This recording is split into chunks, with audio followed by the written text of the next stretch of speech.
Here I have the Esper tokens deck in Standard. So it's base black-white, as pretty much all token hidden stockpile strategies are these days. And the blue is more of a splash. So you'll see with the mana base, we do have we actually have 2 basic islands, because we have a bunch of ways to search for our basics with the 4 renegade maps and 4 evolving wilds. You want to play both of these cards because of their ability to enable revolt for your hidden stockpile. So, and then 2 islands, because you do need double blue to eternalize Champion of Wits, our primary blue card here.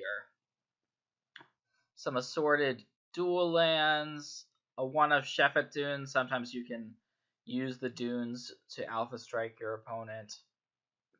And 4 renegade maps essentially means that it's 22 lands plus the 4 maps, so 26 mana sources in total. Optimally, you want to have an untapped land with your renegade map. If you do have a map in your opening hand. 3 copies of Fatal Push. That number might surprise some people, being that Fatal Push is normally just a 4 of in a deck like this that can trigger Revolt. But Fatal Push, even in matchups where there's small creatures, a lot of the small creatures have some sort of card advantage attached to them or eternalize. So it's not quite as good as it was a couple months ago. Legion's Landing is one of your token generators. It's also, you can flip it and get some real card advantage that way. Anointer Priest is probably the best form of life gain in the deck, and it helps you get out of range of the small creature decks. Just being able to consistently gain life every time you make a token, and you can also bring it back from your graveyard with Embalm. So it's one of the key cards for any tokens deck. Argyll's Bloodfast. This is a card that has just recently broken onto the standard scene a little bit as a card advantage engine. It's good against the control decks of the format. And as a card, you will also want to sideboard out sometimes if you're against, say, mono red aggro. Treasure Map is another sort of late game advantage card. It also works really well if you have a anointed procession in play. You actually, when you flip the treasure map, you gain twice the amount of tokens you normally would. So that's a pretty nice interaction. So the reason why the blue is in the deck is Champion of Wits. It helps you smooth out your draws. You can loot away some of your Embalm, eternalized creatures, and then also just being able to, have a big creature to eternalize late in the game. It helps the deck flow much better, and I've been pretty happy with it. There's also a couple of Sunscorched Champions, another eternalize threat, and also another form of life gain. Anointed Procession, alongside Hidden Stockpile, these are the key enchantments of the deck, and really help turn on your token synergy, and things can get out of hand once you have both of them in play.